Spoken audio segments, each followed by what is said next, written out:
G Electronic yakuzaniye ubuhanga buhanitse. Waba wari ufite telefone ukaba waribagiye email cyangwa ukaba ushaka ko bagushyiramo email, byaroroshye gana G agufashe. Sinibyo gusa tukadukuramo ama password muri telefone yananiranye, sinibyo gusa twestamo na application zose zishoboka.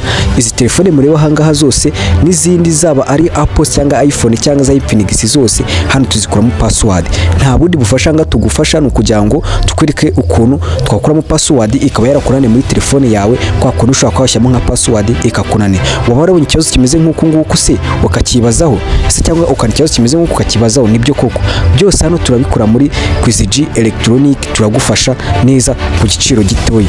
Na handi wabisanga ni kwa Kwizera Electronic. Sinibyo gusa tugufite kwa twakuramo password gusa, sinibyo gusa ukaba waribagiye email nabyo turabigufasha, si ibyo gusa telefone ikaba yarameze uko nguko nabyo turabigufasha. Waba ukeneye kwestamo za Instagram ngwino tugufashe, nta kindi kintu bisaba. WhatsApp naho turabikora nta kibazo, twestamo WhatsApp tukanazikora neza nta kibazo. YouTube nazo zikaba zarakunaniye na handi wabisanga ngwino tugufashe, se cyangwa application za Facebook ngwino tugufashe. Ukeneye ibindi bisobanuro watugana aho dukorera, ntago ari kure cyane, wahamagara kuri nimero yo kuri screen yawe tukagufasha. Thank you very much. Umva itonde uzubanze wumva akakantu, banza wumva akakantu. Bavuga ko arya nk'ingurube, ko abira icyuya nk'ingurube, ko ari mubi nk'ingurube, ko agira umwanda nk'ingurube, ko abyibushye nk'ingurube, iyo bashaka kuvuga ko ari mubi.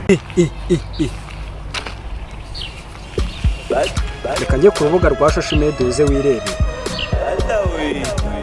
Ngo ni nyuma yaho Perezida Ndayisenga Gisekedi bakomeje kwa bavuga ngo yuko asa nk'ikintu ntavuze.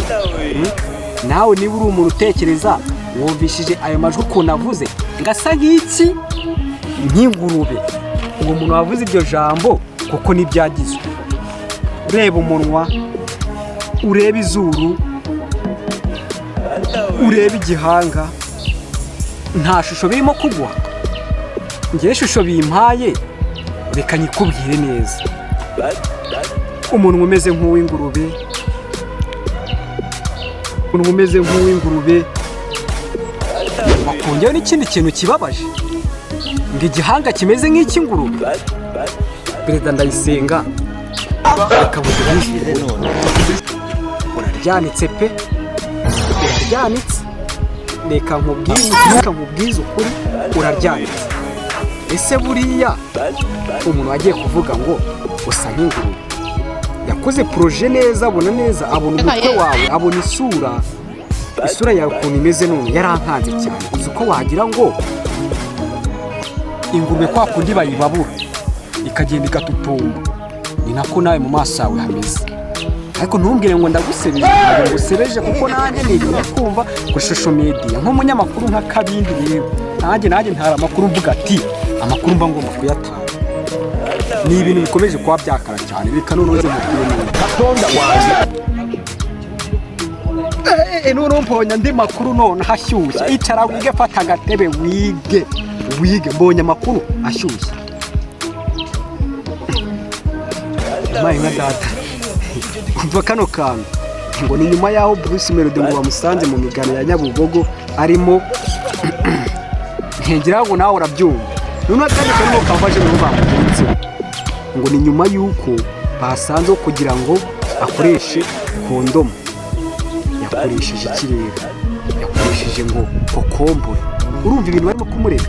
None ikintu no cyakurikiyeho noneho nuko yamaze kubikora ngo kugira ngo atahana ibintu bye. Ntabwo uzi iPhone ya 15 Pro Max bayihasanze yayitaye. Byumvikane yuko yakoze ibintu akabura ubwenge. N'ikindi kintu cyababaje, reba ya saha yindi bavuga akunda kuba yambaye yari ihari. Ese Bruce Melody kugira ngo ujye gukora imibonano mpuzabitsina bayikoze n'inda za Nyabugogo n'izamigina se cyangwa atashavuga ngo wasabwa ari zimwe zo kwisira cyenda ari wajyanye mu bika. Bruce Melody ufite amakosa, ujye wihangana niba ukoze ibintu byawe ujye bijyana iwawe. Ariko sinabwo wabijyana iwawe wabikorana umugore, ariko ushaka no ko wakaka gatanya ugafata inzo mu gikari nawe agafata indi mukagira gute, ukajya winjiza abana nk'uko bishaka. Kuko n'ubundi hari abantu cyane bakorega ngo abatenda b'abakobwa warabihakanye nyuma yawo wagafashe. Reka tujye no ku yindi nkuru. noneho yamahada noneho ngeze kwa Kiramani ariko Kiramani nawe uri mu makosa reka ngo ni nyuma yaho abakinnyi uri gukoresha filime utarimo kubahemba none bakaba bari kukureba tuzajya kwitaba muri ribu uvuge wahembye abantu niba utari kubahemba neza urumva niba bakomeza kuguteza urubwa bari baravuze ko waguze imodoka ishobora kubirenza ukaba wanze kubishyura bizagenda gute kuko ni byiza cyane kuko ngewe ndi kugira ngo mba inkuru zose zishoboka niba ushaka kubukunze utuntu uzangaha ni fresh ba subscribe ukora comment kugira ngo tujye tubasha kwabona ibindi bihangano kandi ikindi bibuka no gukora ku nzogera kwikoze ku nzogera n'ibijyana cyacu cyose gisohotse cyuri kufatanya nandi na NYC Gasolo Comedy please bye. Kwiziji Electronic yakuzaniye ubuhanga buhanitse. Waba wari ufite telefone ukaba waribagiye email cyangwa ukaba ushaka ko bagushyiramo email, byaroroshye gana Kwiziji agufashe. Sinibyo gusa tukadukuramo ama password muri telefone yananiranye, sinibyo gusa twatwestamo na application zose zishoboka. Izi telefone mureba hangaha zose n'izindi zaba ari Apple cyangwa iPhone cyangwa za Infinix zose hano tuzikuramo password. Nta bundi bufasha nga tugufasha no kugira ngo tukwereke ukuntu twakuramo password ikaba yarakurane muri telefone yawe kwa kuntu ushaka kwashyamo nka password ikakunane.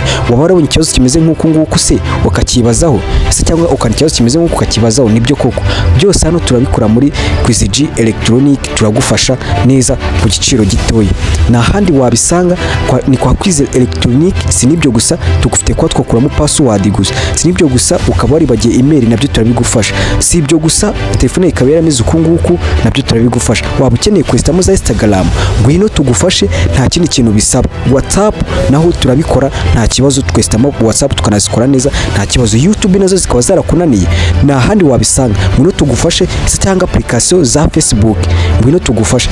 Ukeneye ibindi bisobanuro watugana aho dukorera ntago ari kure cyane, wahamagara kuri nimero yo kuri screen yawe tukagufasha. Thank you very much.